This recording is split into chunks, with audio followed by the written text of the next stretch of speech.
죠? SK 회장이 노태우 사위고, 예, 노태우가 소위 전두환 친구고, 박정희 전두환 노태우가 하나회라는 소위 군부의 내부 황제 군부 조직 멤버였던 거 아니야. 그러니까 이제 SK 최태원만 지금 사면 복권 시켜주는 거죠. 이명박 정부 시절 2008년 한 차례 특별 사면을 받았던 최 회장은 사면된 지 3개월 만에 또 범죄를 저질렀고 다시 감옥에 들어갔다. 13년 1월 1심 결과 법정 구속된 그에게 대법원은 징역 4년의 실형을 확정했다. 감옥 생활만 2년 7개월이다. 그가 재벌 총수 최장기 복역수가 된 것은 다른 이유가 아니다. 재판부가 그의 죄질을 굉장히 불량한 것으로 판단했기 때문이었다. 최 회장이 새누리당 정권하에서도 또 사면을 받았다. 감옥에서 나오자마자 다시 SK그룹을 좌지우지하는 위치에 오를 수 있는 기회까지 한꺼번에 거머쥐었다.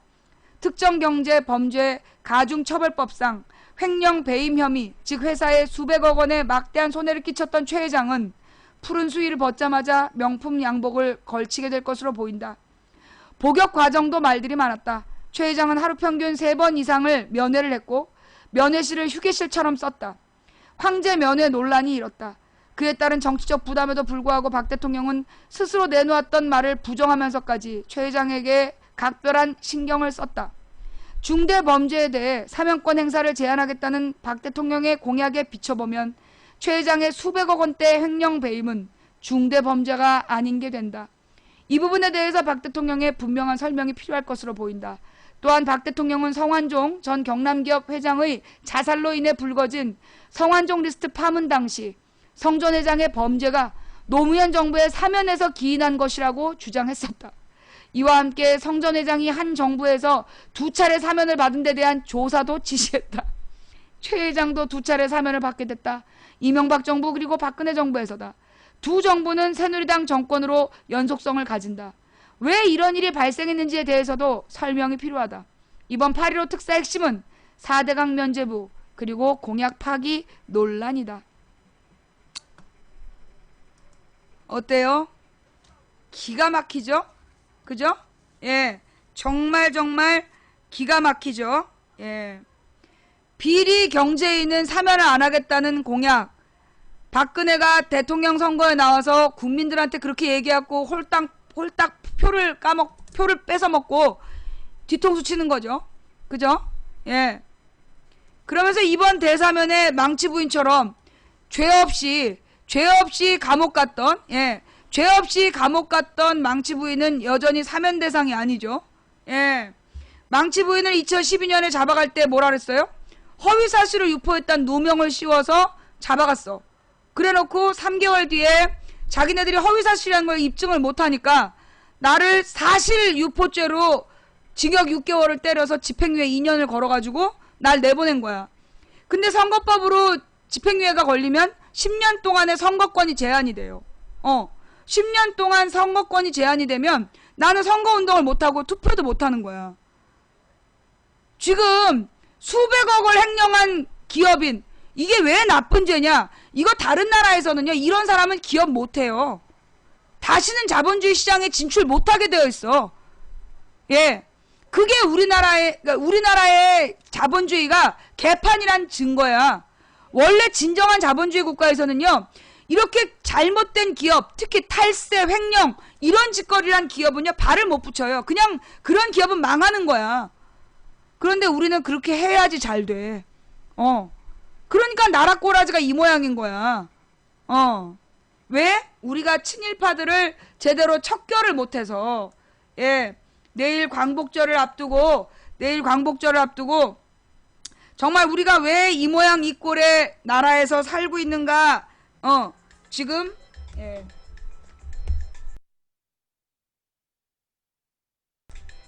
살펴봤습니다. 자.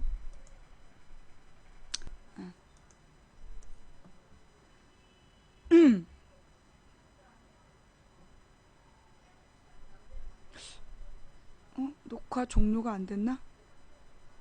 조금 아까 녹화 종료했는데. 예. 잠깐만요.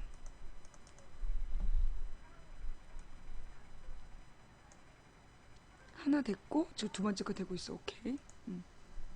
좀 녹화가 자꾸 오류가 되는 것 같아. 예.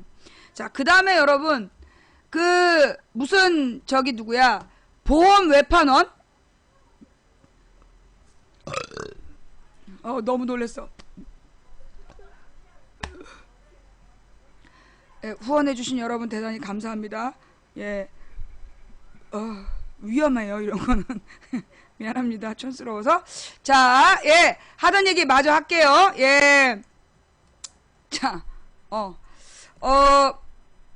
여러분, 보험 외판원, 보험 영업하는 여자를, 그것도 가정에 있는 유부녀를 한밤중에 20번을 전화해갖고 강제로 호텔로 불러내갖고 강제로 성관계를 맺은 국회의원이 있어. 예. 그 국회의원 이름이 심학봉이야. 근데 이 여자가 나와서 곧바로 경찰에 신고를 했잖아요. 성폭행을 당했다라고 신고를 했는데 그 여자는 피해자는 2번인가 3번을 조사를 하고 가해자 심학봉은 경찰에서 한밤에 2시간 조사하고 끝냈어. 그런데 그 경찰에서 조사를 하기 전에 이 피해자를 불러고 경찰이 2번, 3번 조사를 한 거야. 그 과정에서 이 피해자한테 끝까지 부정하지는 않았다 이런 말을 받아내갖고 그런 말을 증거로 경찰이 이제 채택을 했어. 그 다음에 그런데 이제 심학봉이 문제는 이 심학봉이 어떻게 했냐면 그 여자한테 무릎을 꿇고 빌고 그러면서 이건 화관이었대. 지금 심학봉의 주장은 뭐냐면 이건 성폭행이 아니라 합의한 성관계였다. 왜냐하면 경찰에서 자기네들이 그 여자한테 물어보니까 뭐 완강하게 저항한 건 아니었다라고 얘기를 했기 때문에 그걸 빌미로 해가지고 이제 합의한 성관계였다는 주장을 하고 있는 거야. 성관계란 건 맞지만 성폭행은 아니었다는 주장을 하고 있어. 그런데 이 심학봉이 그 여자한테 가서 뭐라 했냐면 무릎을 꿇고 사죄를 하고 3천만 원의 그 위자료를 주겠다고 했다는 거예요. 자, 그럼 여러분 이게 지금 말이 맞습니까?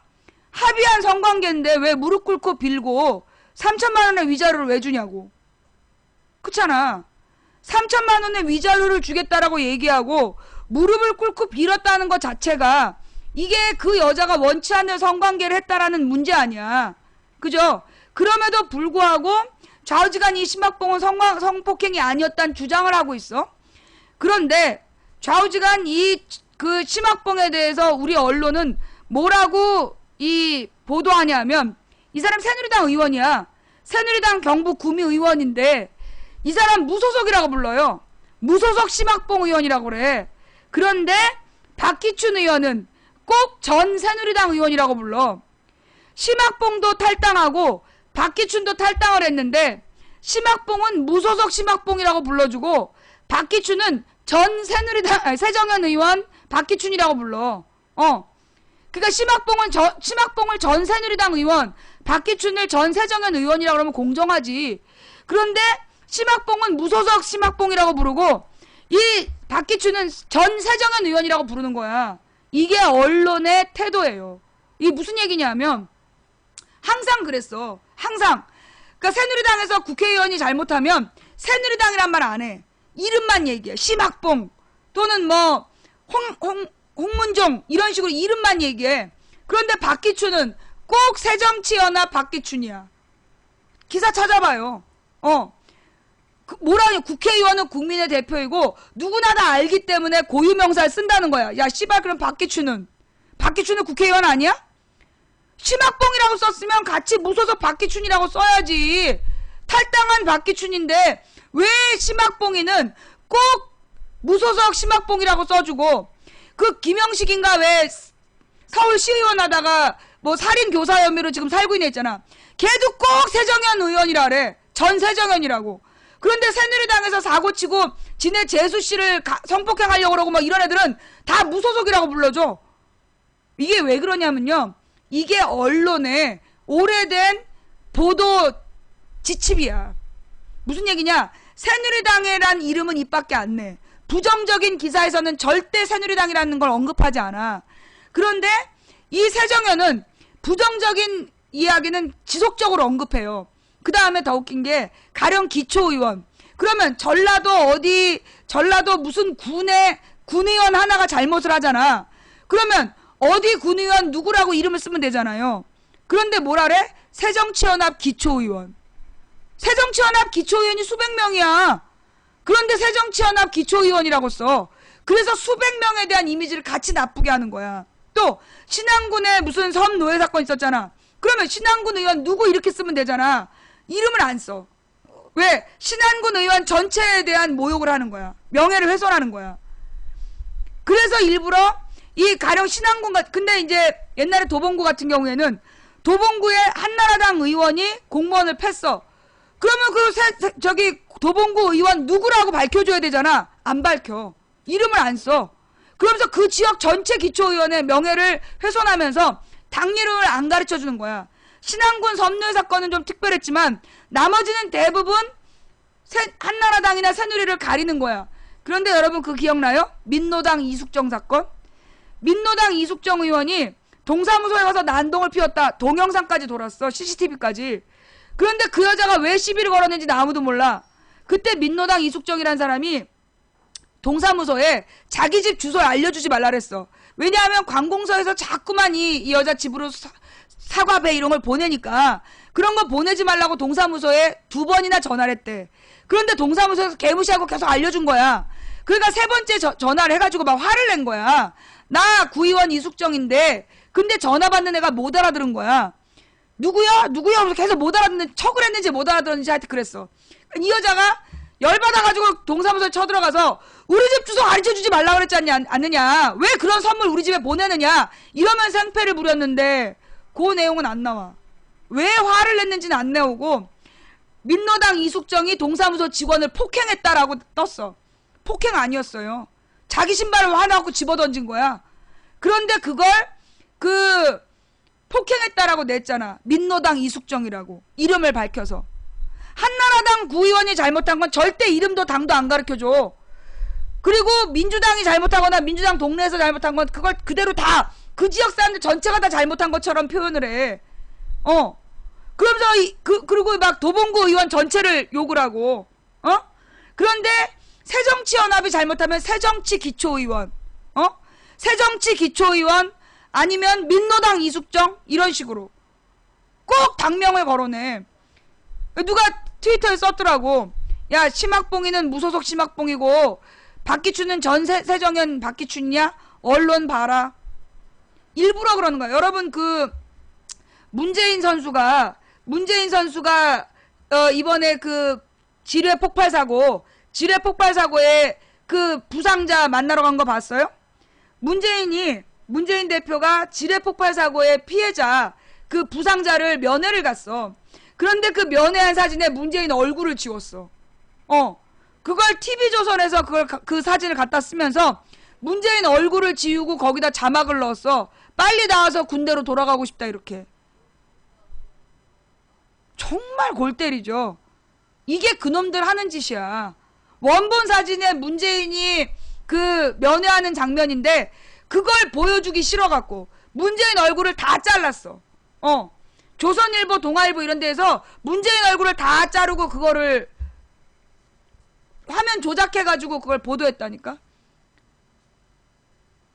그 사진 좀 올려줘 봐봐. 원본 사진을 조선일보가 TV조선이 어떻게 왜곡했는지. 이게 언론이 하는 짓거리야. 이건요, 예, 여러분들이 몰라서 그러는데요. 여러분 생각해봐요. 이번에 지뢰 폭발 사고 유승민이 한 말, 유승민만 했어? 새정치연합 의원들도 다 그렇게 얘기했어. 그런데 새정치연합 의원들이 얘기한 건 언론에 보도가 안 돼.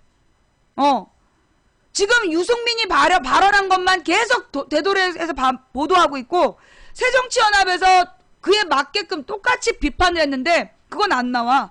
그러니까 새정치연합이 어떻게 새누리당과 싸웠나, 어떻게 새누리당을 비판했나, 정부의 어떤 잘못을 지적했나는 절대 보도하지 않아.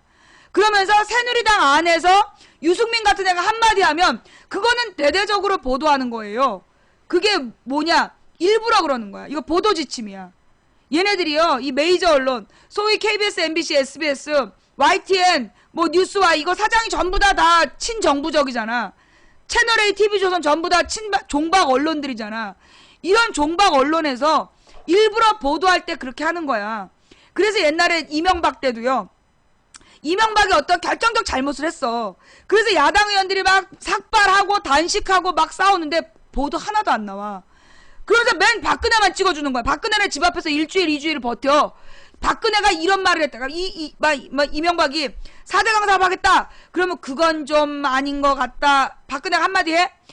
2주일 동안 박근혜가 그건 좀 아니라고 그랬는데 박근혜 저기 대표의 입장이 어떤지가 궁금하다니 이게 매일매일 뉴스에 나와. 그러다 2주 만에 박근혜가 이명박이랑 밥 먹으러 가. 그럼 또 막 밥 먹으러 갈 때 아무 말 안 하고 다 씩 웃으면서 차 타고 돌아와갖고 대문 앞에 서서 많이 개선된 것 같습니다. 그리고 들어가면 그게 끝이야. 그래서 이명박의 모든 비리는 박근혜 사인 받아서 한 거야. 박근혜랑 다 밥 먹고 동의해 받아서 한 짓이야. 그러면 언론은 그 당시 야당이 얼마나 치열하게 싸우는지, 치열하게 비판하는지 하나도 보도 안 해. 그리고 맨 새누리당 한나라당 입장만 보도하는 거야. 지금도 그래. 지금도 새정현 의원들이 이 지뢰 폭발 사고에 김광진이 제일 먼저 비판했잖아요. 김광진 의원이 제일 먼저 비판했더니 뭐 나왔어? 김광진이 엠바고를 깼다. 자, 여러분 엠바고라는 게 뭔지 알아요? 엠바고? 엠바고라는 거는 언론사끼리 언론사들한테 정부에서 가령 무슨 납치 사건이 있다든가 또는 뭐 남북 대화 문제라든가 이게 미리 보도가 나가면 위험할 때 보도 자제 요청을 하는 게 엠바고예요. 그 보도 자제 요청은 언론사하고 정부가 하는 거야. 그런데 김광진이 언론사야? 김광진은 국회의원이야. 그런데 김광진이 엠바고를 어겼다라고 그렇게 지랄하는 거야. 김광진이 언론사 대표예요? 김광진이 언론사야? 또 이 엠바고라는 건 어느 때 하는 거냐면 인간의 목숨이 달려있고 피해자의 목숨이 달려있거나 매우 이게 발표됐을 때 큰일이 날 때 그렇게 중요한 순간에만 엠바고를 요청하는 거야. 그런데 그 엠바고를 요청했다는 요구가 뭐냐? 주말에는 뉴스가 없어서 뉴스를 내보내기 애매해서 엠바고를 요청했대. 씨발 지랄하냐? 야, 너네 박근혜가 거짓말했을 때 국정원 여직원이 댓글을 달았다는 증거는 없는 걸로 나왔지만이라는 거짓말 해놓고 그거 수습하려고 그날 밤 11시에 기자회견 했잖아. 근데 뭐? 주말에는 기자들이 보도를 못할 것 같아서 엠바고? 지랄 연병을 하고 자빠졌네. 지랄 연병을 하고 자빠졌어. 박근혜 거짓말한 거 수습할 때는 일요일 밤 11시에 기자들한테 갑자기 기자회견 통지 보내놓고 지금 우리 장병 둘이 다리가 날아가는 사건을 당했는데 거기에 대해서는 주말이라 보도가 어려울 것 같아서 엠바고를 요청해. 이런 시벌놈들을 봤나? 이 시벌놈들이지 진짜. 그게 지금 엠바고를 얘기할 근거가 되냐? 그래놓고 제대로 지적했던 김광진 의원이 새누리당과 정부의 잘못을 제대로 지적한 부분은 절대 보도하지 않고 엠바고를 깼다 이 얘기만 하고 앉아있어. 이게 우리 언론이야. 그러니까 우리 국민들이 야당은 늘 무능하다고 그래. 그래, 내가 봐도 야당 무능한 면이 있어. 분명히 야당이 무능한 면이 있지만 여러분들이 야당이 무능하다고 얘기하는 건 야당이 뭘 하는지를 모르고 무능하다고 얘기하는 거야. 언론이 유도한 대로. 지금 새누리당하고 새정치연합하고 누가 더 무능하냐? 국회의원 개개인의 역량을 따졌을 때 누가 더 무능하냐고. 당연히 새누리가 무능해. 그런데 새정현 의원만 무능한 것처럼, 새정현의 대표만 무능한 것처럼 지금 문재인은 그 부상자 방문했어. 그 연평해전이라는 거 영화 만들어가지고 김대중 대통령이 저기 희생자 연결식에 참석 안 하고 축구 보러 갔다고 개지랄 떨어놓고, 그런 너네 박근혜는, 김대중은 돌아오면서 그 당시에 이 장병에, 교전 중 사망한 장병의 연결식에 참석 못하는 박정희가 만든 관례 때문에 연결식에 참석 못했던 거야. 김대중은 그거 알지? 연평해전이라는 이 그지같은 영화에서 김대중 대통령이 그 희생자들의 연결식에 참석 안 하고 일본에 축구 보러 갔다고 지금 그걸 그렇게 만든 영화 아니야. 근데 김대중 대통령이 원래 희생자 연결식에 참석하려고 그랬어. 그런데 국방부에서 관례상 안 된다고 막은 거야. 그래서 그 관례가 어디서 나온 거냐? 박정희가 만들었대.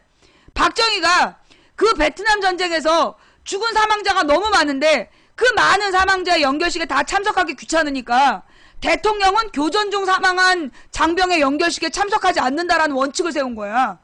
그리고 교전 중에 사망한 그 장병을 원래 전사자로 해서 몇 억의 지원금을 배상금을 줘야 되는데 그걸 일부러 그 돈 아까워가지고 순직자로 처리해갖고 몇천만 원 주고 떼운 거 아니야. 그게 다 박정희가 만든 거예요. 그런데 그걸 갖다 연평해전에서 김대중 대통령이 연평해전 희생자들을 홀대한 것처럼 영화 그따위를 만들면 안 되지. 이 와중에 망치 부인이 별별 랭킹에 거친 시청자가 많은 방송 1위에 등극했습니다. 거친 채팅으로 망치 부인을 거친 시청자가 많은 방송 1위에 등극시켜주신 시청자 여러분께 진심으로 감사드립니다. 그리고 웬만하면 하트가 들어가는 채팅은 중지해 주시기를 부탁드립니다. 어쨌거나 빠빠빠빠빠빠빠빠빠빠 이관왕이다. 그래서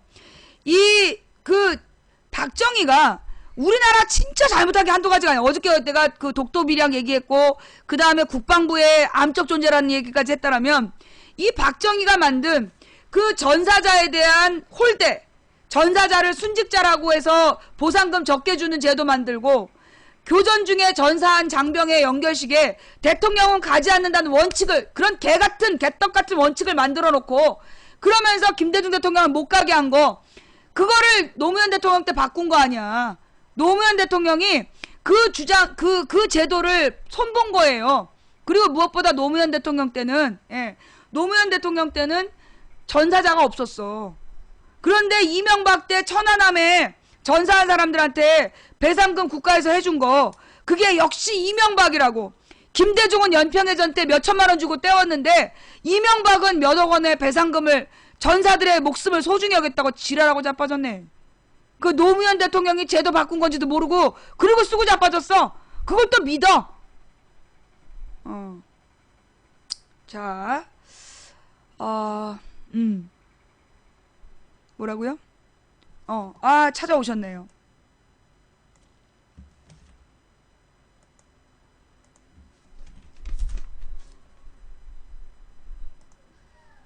이게 조선일보만 그런 게 아니라 서울신문도 그랬구나.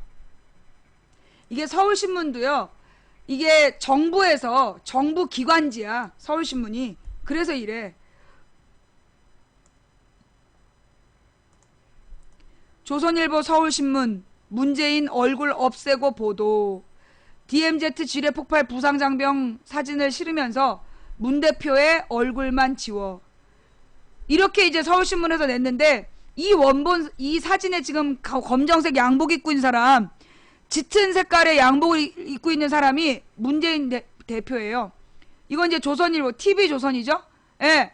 복귀를 원합니다. 평생 군인으로 남을 것입니다. 여기도 보면 짙은색 양복을 입은 사람의 얼굴이 지워져 있죠? 예. 그런데 원본 사진이 이거였어. 이게 원본 사진인데, 예.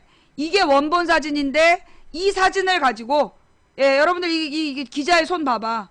이 원본 사진을 가지고 조선일보는 이렇게 보도하고, 예, 이게 조선일보구나. 조선일보에서 요 따위로 보도하고, 그 다음에 서울신문은 이 따위로 보도하고. 기가 막히죠? 누가 좌빨이야? 조선일보? 서울신문? 제가 왜 좌빨이야? 꼴통이지 그냥. 여러분 이건 증거예요.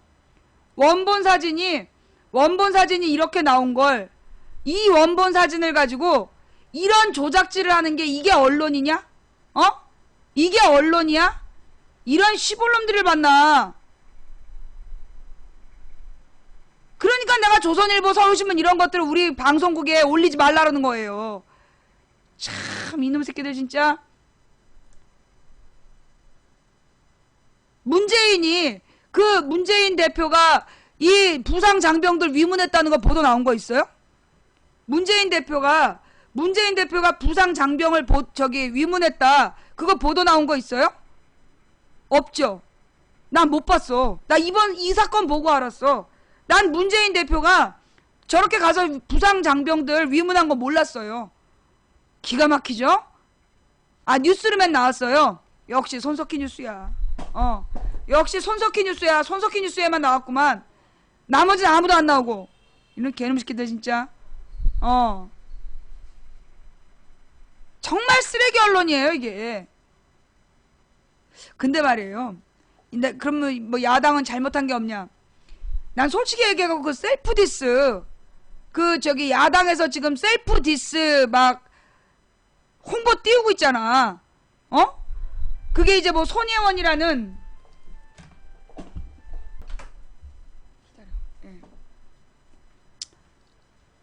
그 셀프 디스라는 걸 지금 이제 홍보 전략이라고. 손희원인가? 여러분은 어떠세요? 그게 홍보 효과가 있다고 느껴져요? 그 셀프 디스라는 그 홍보가 국민들한테 이게 좀 먹힌다고 생각해요? 좀 공감이 안 되지 않아?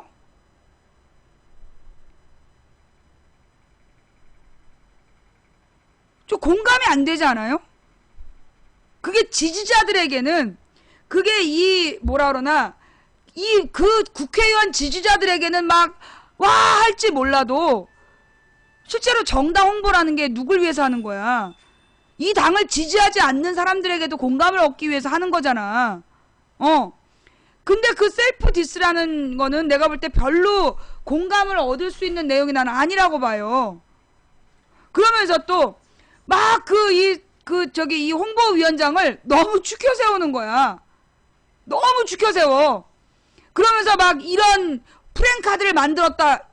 솔직히 얘기해가지고 이게 왜 이런 일이 발생했냐 하면, 이제 옛날에 TTL이라는 말도 안 되는 광고를 만든 사람이 있어. 그냥 접히는 폴더폰 만들 때 여자애를 접어가지고 광고 만들었던 TTL인가 뭔가 이상한 광고 만들었던 광고업자가 있었다고. 그 당시에 이제 김대중 노무현 정부 이럴 때였던 걸로 같아. 그 시절에 이제 그 광고업계에서 반짝 떴던 사람이야. 근데 이제 얘한테 새누리당 박근혜가 2012년에 그때 무조건 한나라당에 전패하는 선거였어. 그 선거의 모든 정책을 그 남자한테 맡겨. TTL 광고 만든 사람한테. 그래갖고 얘가 뭘 했냐면, 이제까지 그 새누리당의 한나라당의 기본 바탕색이 파란색이었어. 태극기의 남쪽 색깔이 하면서 파란색을 그 당색으로 해서 맨날 파란 잠바 입고, 그 다음에 당 이름도 한나라당 만들어 놓고, 한나라당의 그 일장기처럼 빨간애 만들어 놓고, 그러면서 한나라당이 있었잖아. 그런데 그거를 빨간색 이빨 무늬로, 이빨 깐다는 얘긴지, 빨간색 이빨 무늬를 당 마크로 바꾸고 빨간색으로 당 색깔을 바꾼 거야. 그 빨간 잠바를 입었어. 그 다음에 경제민주화 하겠다. 그 다음에 노동계급하고 화해하겠다. 그러면서 그 공약집이 걔가 만든 거야. 그 광고쟁이가 국민들이 원하는 내용이 뭔지를 보고 그 내용에 맞게 굉장히 공격적으로 선거 정책을 편 거예요. 그래서 세월호 때 머리끝부터 발끝까지 바꾸겠다라면서 3보 1배 시키고, 한 사람씩 국회의원 돌아가면서 3보 1배 시키고, 그게 다 그 남자 머리에서 나온 거야. 그러니까 자기 지지층과 그 다음에 지나가는 사람들을 흔들 수 있는 그런 광고 정책을 낸 거예요. 그래서 그 사람의 정책은 번번이 성공했어. 그 사람은 그다지 자기 이름을 내놓고 그렇게 활동하지 않아. 걔는 홍보로 성공한 거야. 어마어마한 홍보 전략을 내놓고 그 전략을 밀어붙인 거야. 그런데 지금 새정연이 그래서 그 사람하고 맞대결할 만한 카피라이터를 데려왔다. 그러면서 손희원이라는 사람, 처음처럼이라는 이름을 만든 사람, 처음처럼하고 또 뭘 만들었대더라? 그걸 만든 이 손희원을 데려온 거야. 그런데 실제로 그러면 이 차이가 뭐냐면요. 그 TTL 그 사람한테는 새누리당에서 박근혜가 걔한테 전권을 줬어. 당 공약이고 나발이고 다 필요 없어. 그냥 너 하고 싶은 대로 해. 그런 거야. 그래서 얘는 국민들이 국민들의 어떤 그 뭐라 그러나 정서를 파악해서 광고만 한 거야. 광고만. 당 정책이 아니라. 그런데 지금 이 새정연은 실제로 당 정책이 없는 거야. 당 정책을 만들어내지도 못하고 그걸 효과적으로 지금 어필도 못하는 거야. 그건 이제 이게 이 당에서 당의 정체성을 방해하는 놈들 때문에 그래요. 그러니까 이 새정치연합의 당 색깔을 보수정당으로 가져갈 거냐 진보정당으로 가져갈 거냐 여기에서부터 이제 그 의견 차이가 있고, 그 다음에 어떤 진보적인 노동정책을 넣어야 된다, 뭐 경제민주화를 넣어야 된다라고 젊은 의원들이 얘기하면 펄펄 뛰는 늙은 의원들이 있어. 그 사람들 때문에 지금 새정연의 어떤 대국민 정책이 안 되는 거야. 이번에도 국회의원 수를 늘리고 그 세비를 절반으로 자르겠습니다 했으면 난 새정연이 국민들한테 인정받았을 거라고 봐. 솔직히 그거 아니야. 지금 국회의원 논란, 지금 뭐 권역별 비례대표제 얘기를 하는데, 권역별 비례대표제는 지역 대표 숫자만큼 늘어나지 않으면 의미 없는 내용이야. 권역별 비례대표제라는 게 실제로 이 지역 대표만큼 250명, 244명만큼 늘어나지 않으면 별 효과가 없는 정책이라고. 그러니까 새정연 의원들이 뭐라고 주장을 했어야 됐냐 하면, 그 권역별 의원 수를 지역구만큼 늘리고 저희들의 세비를 반으로 낮추겠습니다. 국회의원 세비, 국회의원 혜택을 절반으로 줄이고 국회의원 숫자를 늘려서 더욱더 일하는 국회 만들겠습니다 라고 했으면 나는 성공할 거라고 봐. 성공했을 거라고 봐. 그런데 국회의원을 늘리면 안 된다라는 새누리당의 그 프레임에 갇혀가지고 결국은 숫자는 늘리지 않고 권역별 비례대표제라는 것만 얘기를 한 거야. 결국 칼을 빼갖고 무도 못 썰고 도로 집어넣은 꼴이라고. 그런 거에 실망하는 거지. 그런데 무슨 이 손희원이라는 사람이 새정치연합을 구할 구세주인 것 마냥 너무 떠받들어. 아니, 홍보위원장은 홍보물로 말하는 거야. 홍보위원장은 자기 이름이 나오면 안 되고 눈에 띄는 홍보로 얘기해야 된다고. 당에서 뭐라고 그러든 말든 국회의원 숫자 2배로 늘리고 세비를 반으로 줄이겠습니다. 손희원이 만약에 정말로 그런 대센 사람이면 그렇게 난 했을 거야. 내가 만약에 그 당 홍보위원장이면 나 계약서를 쓰게 할 거야. 나를 내년 총선까지 못 자르게 한다. 내년 총선까지 나를 자르겠다고 하면 너네 당 없애야 된다. 계약서 써. 그리고 나서 모든 걸 내가 다 뒤집어 놨을 거라고. 국회의원 2배로 늘리고 세비 절반으로 줄이겠습니다. 일하는 국회 만들겠습니다 라고 했을 거라고. 새누리는 그게 되고 새정연은 그게 안 돼서 안 되는 거야. 그런데 지금 막 페이스북이나 트위터에서도 트위터는 아예 새정연한테 관심이 없고 페북에서 막 그 손희원이라는 홍보위원장을 막 떠받들고 있어.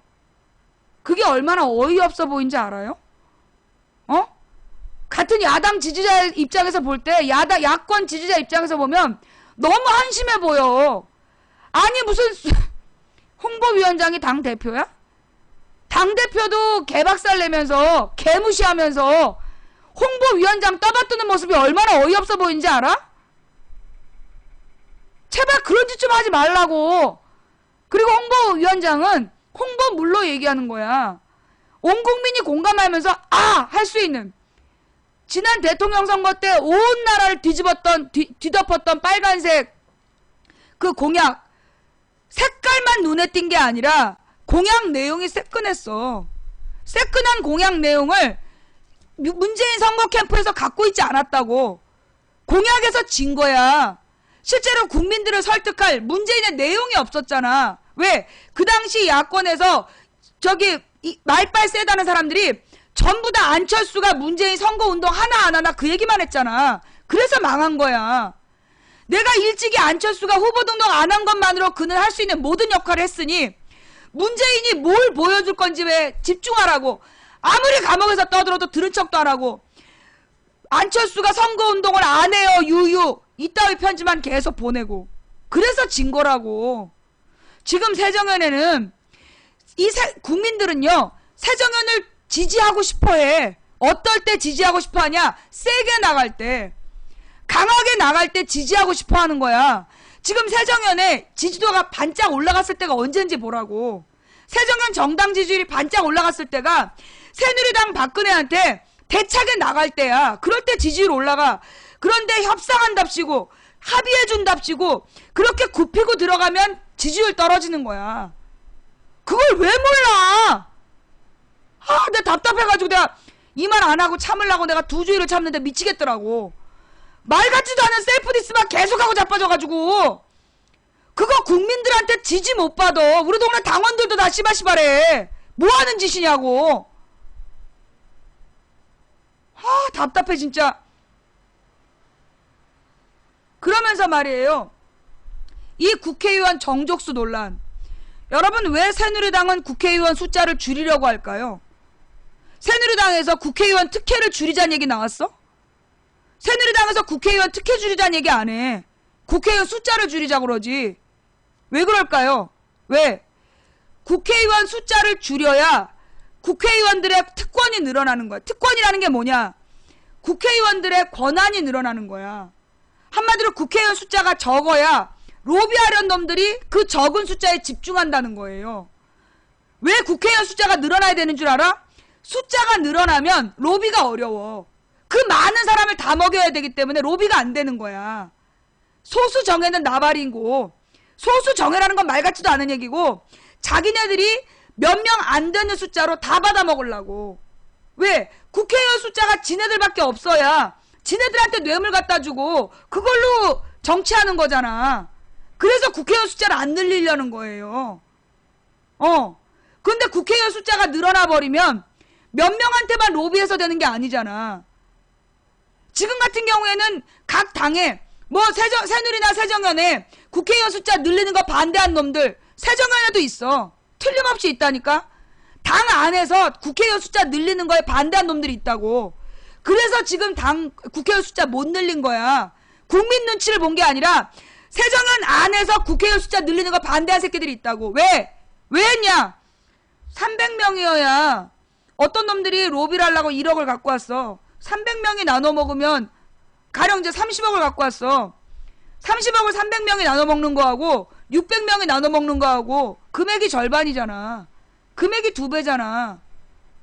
그래서 국회의원 숫자를 못 늘리게 된 거야, 새정연이. 로비나 후원금을 지네들끼리 다 받아 처먹으려고 국회의원 숫자 늘리지 말라는 거예요. 예. 왜 국회의원 숫자가 늘어나야 되냐 하면 지금 정부, 그 행정부를 감시 감독해야 될 대상이 너무 방대해. 여러분 그 얘기 들었어요? 예산안을 전체 2%밖에 확인을 못한대. 예산안을 감시하라고 국회의원이 있는 건데 그 예산안 규모가 너무 커가지고 국회의원들이 그 예산안 전체의 2%밖에 감시를 못한대. 검토를 못한대. 그게 문제인 거야. 그래서 국회의원 숫자가 많아야 되는 거예요. 차라리 1000명 정도로 늘리고 국회의원을 1000명, 2000명으로 늘리고 특혜를 10분의 1로 줄이면 되는 거야. 지금 300명짜리 국회의원이 받는 돈 그거 1000명한테 나눠주고 1000명으로 늘리면 로비가 안 돼. 로비가 안 되는 거야. 그러면 국회의원 하겠다라고 계속 설치는 사람들도 없을 것이고 들어온 돈이 없으니까 로비도 안 되고 들어온 돈이 없으니까 국회의원 하려고 그 오로지 재선만 되려고 몸살이고 있는 그런 놈들도 없어지는 거야. 그래서 국회의원은 늘어나는 게 좋은 거예요. 여러분, 내가 그 얘기를 했어. 뭐라고? 이 미디어 재벌, 전 세계의 미디어를 장악하고 있는 재벌들은 독재 권력을 원한다. 그 얘기 했죠? 그 얘기 내가 몇 번씩이나 했어. 기억나? 전 세계 언론을 장악한 이 언론 재벌들이 원하는 건 독재자다. 그 얘기를 했어요. 왜? 독재자 아가리 하나에만 퍼넣어주면 되니까. 국회의원들이 똑같이 권력을 갖고 있으면 더 많이 나눠줘야 되잖아. 그러니까 그 걔네들은 독재자를 원해. 한 놈 아가리에만 퍼주면 박정희 전두환 때처럼 한 아가리에만 쳐넣어주면 나머지를 다 얻을 수 있기 때문에 나머지 국가 정책이 운영되기 때문에 그들은 독재를 원해. 한마디로 권력을 소수가 독점하길 원한다고. 권력을 소수가 독점해야 로비가 쉬워지고 부패가 쉬운 거야. 뭔 말인지 알아들어요? 소수가 권력을 독점해야 부패가 쉽고 로비가 쉬운 거야. 그런데 인원이 늘어나 버리잖아. 인원이 늘어나 버리면 로비 비용이 많아져야 돼. 그러니까 로비를 못해.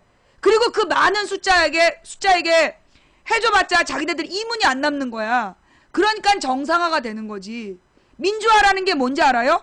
권력을 분배하는 거예요. 민주주의라는 게 권력을 나눠 갖는다는 뜻이야. 의원이 많아지면 로비를 못 한다니까. 이제까지 국회의원 숫자는 적어야 되는 줄 알았는데 망치부인 얘기를 듣고 나서 국회의원 숫자가 늘어나야 된다는 거 오늘 처음 한 사람 손. 망치부인 설명을 듣고 나니까 이제까지는 국회의원을 없애거나 줄여야 된다고 생각했는데 그 숫자가 늘어나야 된다는 거 이제 알았다는 사람 손. 이렇게 많아.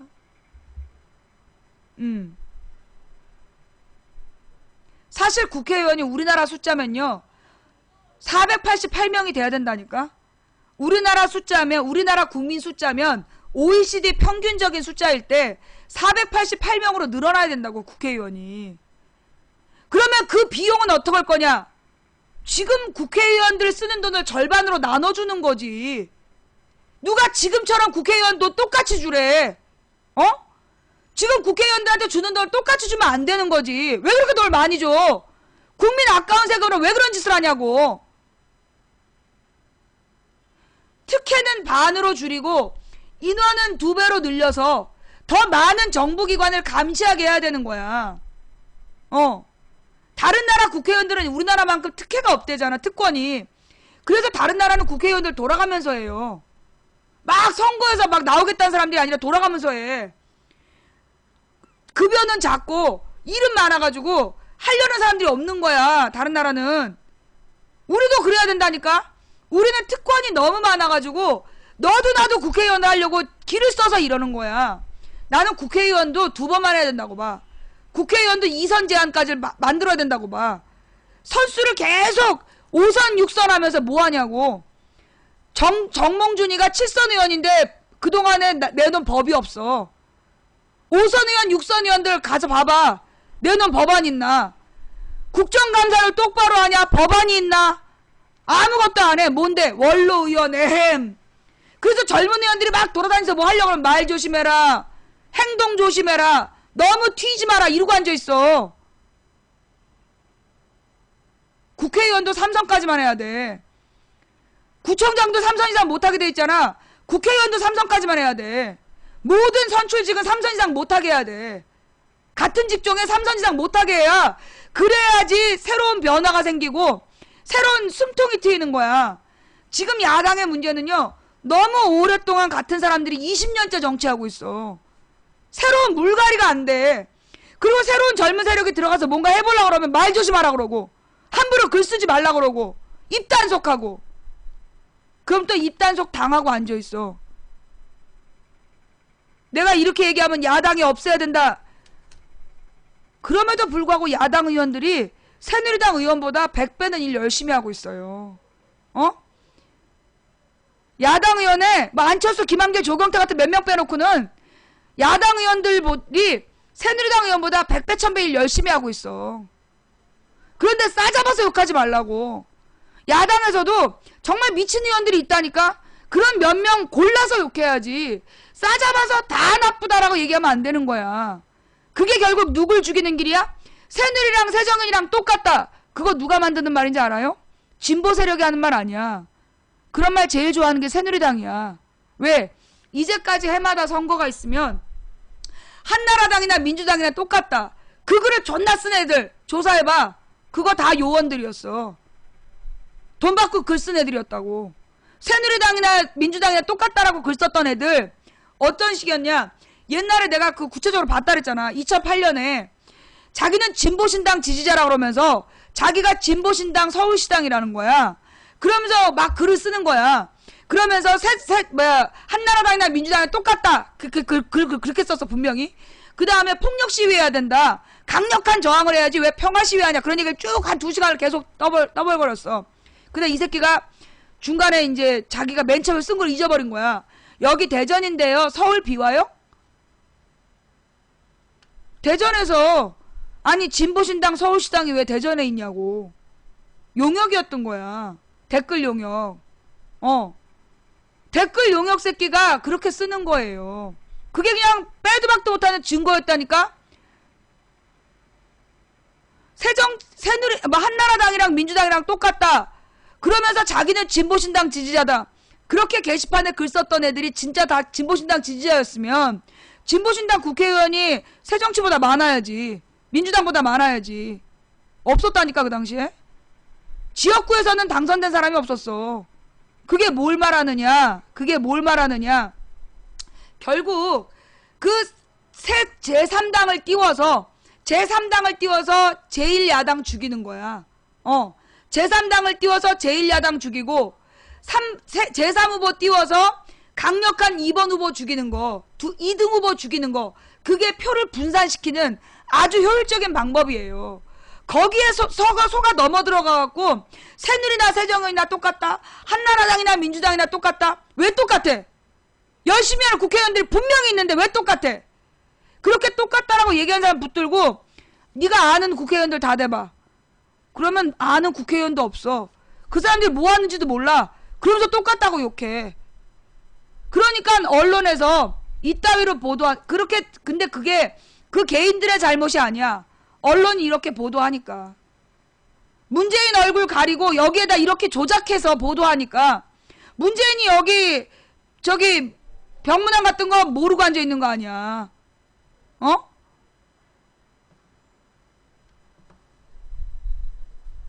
누가 좌익이야? 좌익의 뜻은 알아? 내가 좌익으로 보이면 네 왼팔 왼다리를 잘라 이놈아.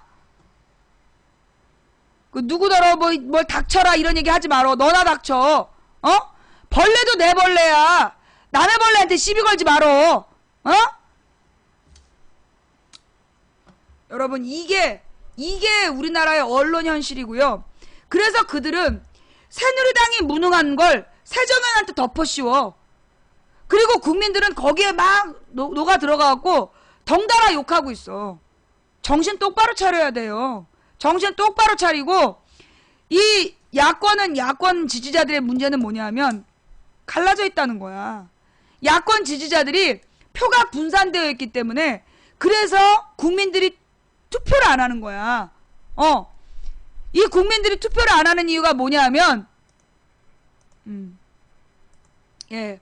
국민들이 투표를 안 하는 이유가 뭐냐면 그 야권 지지자들이 표가 갈라져 있으면 어차피 안 될 거다. 내가 제일 두려운 게 그거야. 내년에요. 투표를 거의 안 할 것 같아요. 워낙 지금 언론에서 야당을 워낙 죽이고 있는 데다가 야당 의원들이 그 야당의 홍보도 제대로 못해. 그리고 워낙 지금 SNS 시대인데 야당 의원들 중에 SNS 하는 게 20명도 안 돼. SNS로 국민들하고 소통하는 사람이 20명도 안 돼. 하면 맨 뻘소리 나고 앉아있고. 이러니까 지금 이 야당이요. 내년에 이 야당이 희망을 주질 못하고 그러면 국민들이 내년에 투표를 안 한다는 거야. 그러면 내년에 새누리당이 압승을 하게 돼. 진짜 심각한 문제야. 나는 이 새정연의 새 홍보위원장에게 부탁하고 싶은 게 새정연 의원들한테 호통칠 때가 아니다. 당신은 성과물로 얘기해야 된다. 야당이 나아가야 될 길을 그냥 홍보물로 얘기하라고. 그래서 내가 볼 때 지금까지 2건 그 셀프 디스 그 다음에 프랭카드 나는 그 프랭카드 말도 너무 길다고 생각해. 눈에 딱 안 들어와. 바탕 색깔도 별로 눈에 안 띄어. 그리고 아버지의 직장을 뺏어서 나를 주겠다는 얘기입니까? 아니 이게 무슨 홍길동 시대도 아니고 뭔가 좀 더 새끈하게 좀 더 섹시하고 좀 더 이 자극적인 온 국민을 쇼킹하게 만들 수 있는 그런 홍보문들 좀 만들어 봐봐. 나 진짜 그러면서도 막 손의원님 말이면서 떠받들고 있는 내가 그 당 지지자들 보면서 나 진짜 예.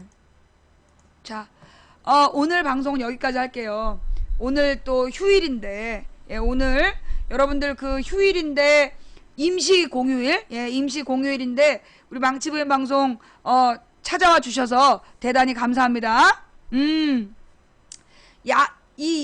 좀 더 강력한 이 홍보물이 필요해요. 그리고 나는 이 손희원 씨가 다른 의원들 눈치 보지 말고 다른 의원들한테 호통칠 필요도 없이 다른 의원들이 뭐라고 그러든지 간에 야당이 가야 될 길을 막 프랭카드를 붙여버려. 선명하게. 지금처럼 이게 프랭카드는요 말이 너무 많으면 안 돼요. 예, 프랭카드는 말이 너무 많으면 안 돼. 짧고 굵고 선명하고 쇼킹하게. 난 근데 이게 민주당 홍보가 늘 문제야. 내가 옛날에 그 강금실 선수가 서울시장 나왔을 때 그때 내가 서울이니까 강금실로 하라 그랬어. 서울이니까 강금실이 뭐냐? 강금실의 특징, 그 사람의 어떤 개인적인 특징이 서울이라는 이 미래도시, 새로운 도시, 가장 세련된 서울 도시에 강금실이라는 이 요정 같은 존재가 어울린다. 그래서 서울이니까 강금실로 하자 그랬어. 그러니까 이 내용이 올라갔어, 후보로. 그랬는데 보람이가 꿈꾸는 서울인가에 밀렸잖아. 보라색 흑보라색 프랭카드에 보람이가 꿈꾸는 행복한 서울. 그게 홍보가, 그러니까 야당의 홍보는 뭐가 문제냐면 그 당시까지 어떤 게 문제였냐면 홍보 전문가가 하는 게 아니라 각 당 주권자가 당권을 쥐고 있는 자가 자기 꼬봉한테 그냥 주는 거야. 당권을 쥔 자가 자기 꼬봉한테 주기 때문에 홍보에 대한 감이 없는 거야. 그래갖고 무슨 보람이가 행복한 서울 그거 욕 바가지로 먹고 그거 붙인 지 5일 만인가 띄었어. 당원들이 막 욕해가지고. 아니 무슨 근조도 아니고 뭐 하는 거냐. 흑보라색이라 흑색으로 시작해서 보라색으로 가는 그라데이션이 되는 거야. 그래서 보라색 끝에 뭐 이렇게 보람이가 행복한 서울인데 보람이가 누구냐고. 도대체 보람이가 누구냐고 욕을 바가지로 먹었지. 그런데 내가 나중에 뒷얘기를 들었어. 서울이니까 강금실 그게 반응이 좋았대. 몇몇 사람들한테 리서치를 해보니까 괜찮다, 독특하다. 서울시장 후보인데 서울이니까 강금실 그게 굉장히 반응이 좋았다는 거야, 사람들한테. 근데 왜 잘렸는 줄 알아요? 그 당시에 강금실 선거 캠프에서 강금실은 대권 후보인데 서울에 가둬두면 안 된다고. 그래서 잘렸대. 개어이 없음이야. 서울이니까 강금실 그게 서울시장으로 가둬둔다는 거야. 아니 서울이니까 강금실은 서울 사람들만 봐. 그러다 4년 동안 서울시장 잘해서 전국에 붙일 때는 강금실이니까로 바꾸면 될 거 아니야. 강금실이니까 할 수 있다 뭐 이렇게 바꾸면 될 거 아니야. 그 당시에 그 강금실을 서울에 가둬두는 문구라고. 그래서 안 됐대. 그래서 홍보에 늘 실패했던 거야. 나는 지금 손희원 씨를 지나치게 띄우는 건 너무나 우스운 행동인 것 같고요.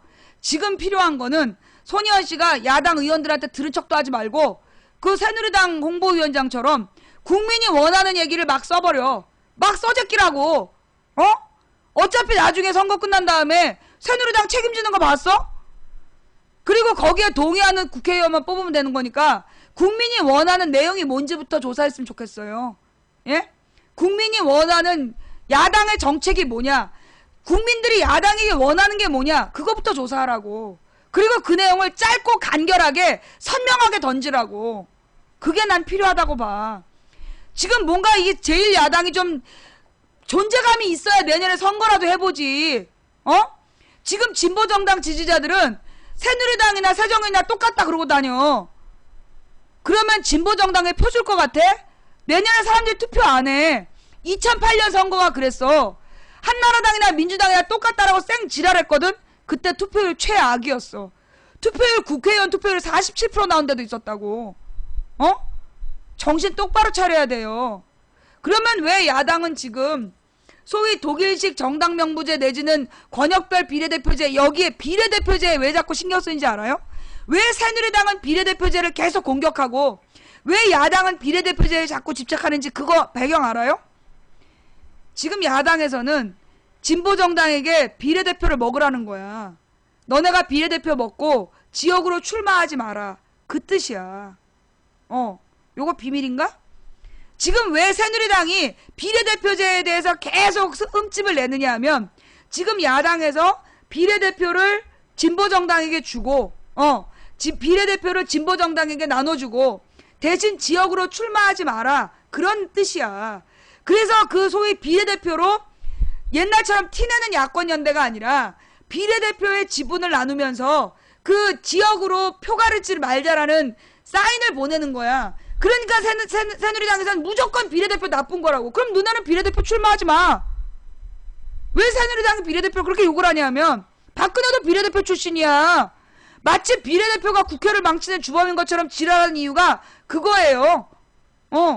박근혜도 비례대표 출신이야. 근데 비례대표 국회의원이 뭐가 잘못된 거냐?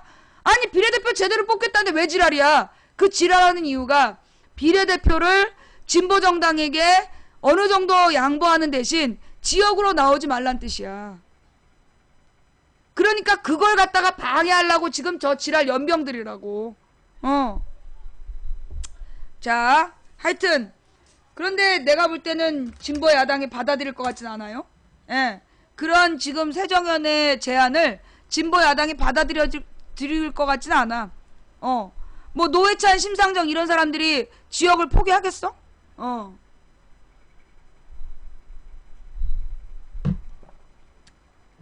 여성부 특집을 한번 해달라고? 못할 것 같아? 나를 일단 대통령으로 뽑아. 그럼 여성부를 없애줄게. 됐지? 아니 여성부가 불만이 있으면 박근혜한테 가서 얘기해. 아니 지금 너네가 지지하는 박근혜한테 가서 여성부 없애라고 얘기를 하라고. 나는 지금 여성부 없애는 거 찬성해. 왜? 원래 여성부가 해야 되는 일이 뭐냐? 직장맘들, 직장 다니는 엄마들이 아이를 키우면서도 직장생활 할 수 있도록 직장에서 눈치 보는 일이 없도록 해야 돼. 미생이란 드라마 봤지? 거기서 셋째를 임신했다고 직장의 상사들이 욕하는 장면 나오잖아. 그게 현실이야. 직장 다니는 여자가 임신하면 욕을 먹어. 그러지 못하는 사회 문화를 만들어야 된다고. 아이를 낳고 언제든 직장으로 돌아가고 싶으면 돌아갈 수 있는 분위기를 만들어줘야 돼. 또 직장 내에 아이들을 맡길 수 있는 어린이, 그러니까 이 양육시설을 갖춰야 돼. 그거 옛날에 다 법으로 만들었던 거야. 이명박이 없애버린 거 아니야. 그래서 지금 실제로 직장 내 아동보호시설이 없어지고 있는 거 아니야. 그런 걸 만들으라고 여성부가 있는 거야. 여성부가 게임 셧다운제 이런 거 하라고 있는 게 아니라 원래 여성부가 해야 되는 일은 뭐냐? 실제로 직장 다닌 여성들이 직장과 이 육아를 병행할 수 있도록 해주는 거. 또 애는 여자만 봐야 되냐? 솔직히 애 아빠가 더 잘 봐. 애가 돌만 지나면 엄마 전만 6개월만 지나면요 사실은 아빠들이 애 더 잘 봐요. 애가 힘이 세지기 때문에 6개월까지는 엄마 품에서 젖 먹이면서 키우고 그 다음에 1년 6개월 지나면 아빠들이 육아휴직해서 애들 3살까지 아빠가 키우는 거. 그게 아이 두뇌 발달에 가장 중요한 거야. 그럼 아빠들도 육아휴직을 당당하게 요청할 수 있는 나라가 되도록 해야 되는 거. 그게 여성가족부가 할 일이야. 근데 지금 뭐 하고 있어? 아무것도 안 하고 있잖아. 없애.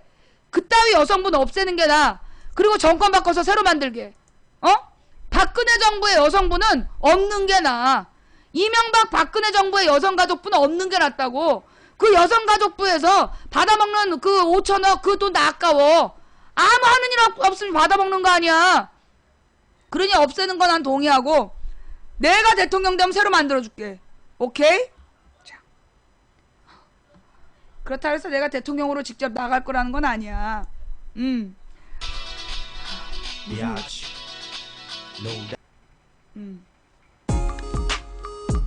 오늘 방송 어떠셨어요? 볼만하셨나요?